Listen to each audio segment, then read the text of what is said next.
오르는 그땀 나 fire 마음 자꾸 떨려서 계속 올라하야 있다고 보여줄 수 있는 B-boy swag You think you got it but no I got it like that 귀엽다고 말을 하도 넌 내 스타일 아니라고 why You so crazy boy 널 원하지 않아 몇 번이던 말 해야 되는데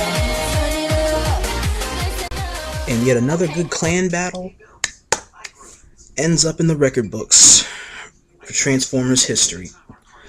War-Crying Warlocks is back on the register. Like I said at the beginning, the general differentiation in time was what threw off a lot of stuff for a number of my players and for a number of their players in trying to organize everything an hour earlier than the pre-decided 9 o'clock p.m. time of the clan battle, and they had to push it up to 8 p.m. in light of the fact of a couple of people on their end going to work and one of the guys on my end going to work, and it being pushed from Eastern time setup to Central time setup. After that, the only problem I had on my end was just organizing all the members accordingly for what match at what times, and then loading into the first match is what threw me off, because I had to try to adjust my outline for who's going to be able to play in the match at first, because at first it was supposed to be a 5-on-5, but then majority of the team didn't load in, so we had to go to a 3v3 right at the get-go, then 4v4, then 5v5, and then I made my mistake at the beginning of it when I introduced blasters into the team deathmatch portion, when it was my initial regard later on, which I corrected by having her in the capture the flag event. Also, Blasters Girl, I did want to apologize about that confusion. Because of the lag that happened at the get-go of that, it threw off my sense of judgment, and so I blame myself for that error, and putting you in the middle of that where it kind of sort of became dramatic, kind of sort of didn't. My review about the whole clan battle, everything more or less went down pretty good.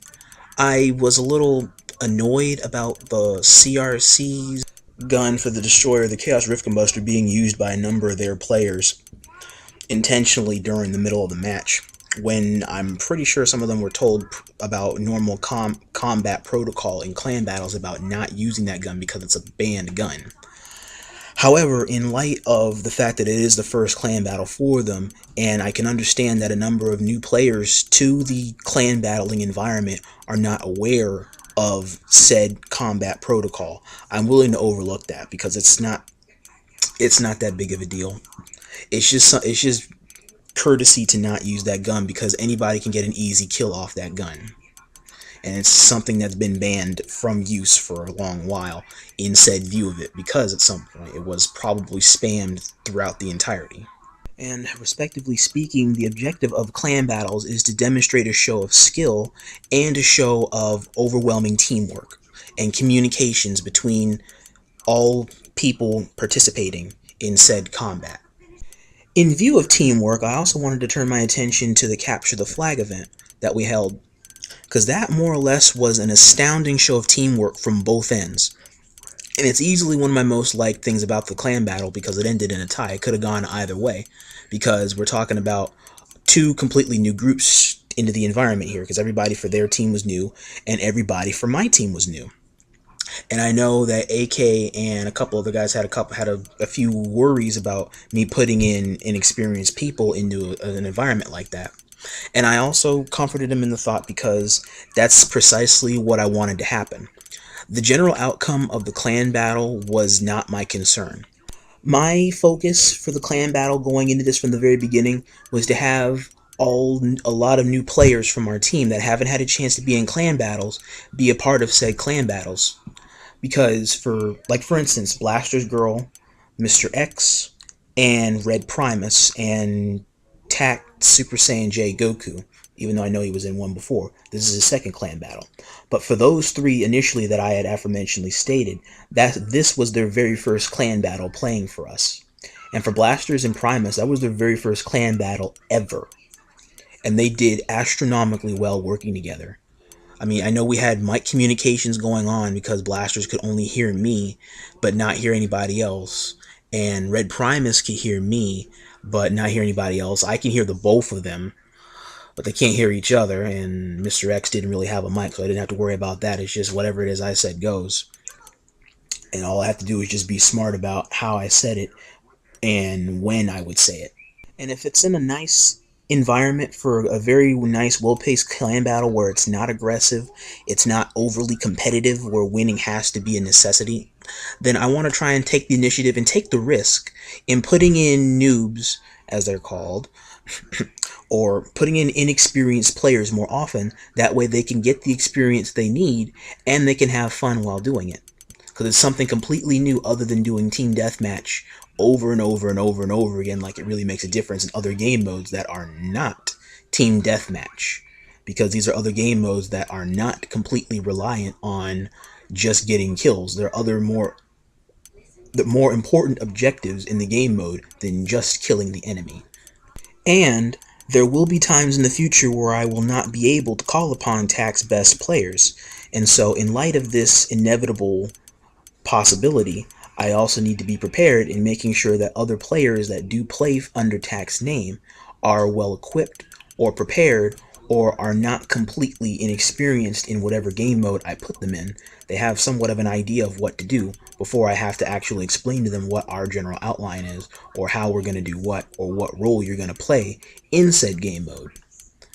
Because I noticed that Red Primus and Blaster's Girl were very clueless a lot of the time about what to do or when to do it, rather than what it is they've seen through a lot of videos online, or from just playing it here and there whenever it is they have time. And so I did have to take time in between things while we're going along in order to explain what to do when, how to do it, and when you have the flag, what to do with it, or what the best position would be at in order to take it. Although that much I didn't really have to go into detail on, because Blasters pretty much had it for the most part. I went over this every now and again during T.A.C.T practice that happened earlier this week and earlier this evening before I signed off just now. But essentially it's kind of like rolling the dice every round. So you can imagine how comfortable that is. Don't mind me, I'm trying to look for a new wallpaper here that I can use before I go finish off my Origins Let's Play for T.A.C.T Productions. And lastly, the only thing I want else to take a look at is just a loophole of allowing Unknown Nova to play for W.C.W. at the last second, which, from what it is I've seen, could have easily turned the tide of the full decision of this battle. Had that gone on for another 30 seconds, or had I not had Moonwalker out there, this could have easily been decided in an instant if the match went on from start to finish with the substitute in play. Granted, a substitution in the middle of a clan battle is always apt, and it's always available for anybody that's doing it. I don't need to make a stint about that. I've done it before. Many other clan leaders that I've played against and played with, they've also done the same thing. It's not a big deal. It's just with this one, it's with a member that is not of W.C.W. at all, nor was on the roster from what it is I could recollect. Because all the members that I was told, minus one or two people, were all present tonight for the clan battle. I'm all for having a rematch with W.C.W. because that's all going to be well and fine. However, in the future, I want to be aware of who is actually W.C.W. or who is an opposer that's trying to be in W.C.W. just to say, hey, I'm in W.C.W. since it's back now. I want to actually know who's on the roster and not be surprised. All in all, good job. Cheers to W.C.W. and keep up the pending teamwork before you.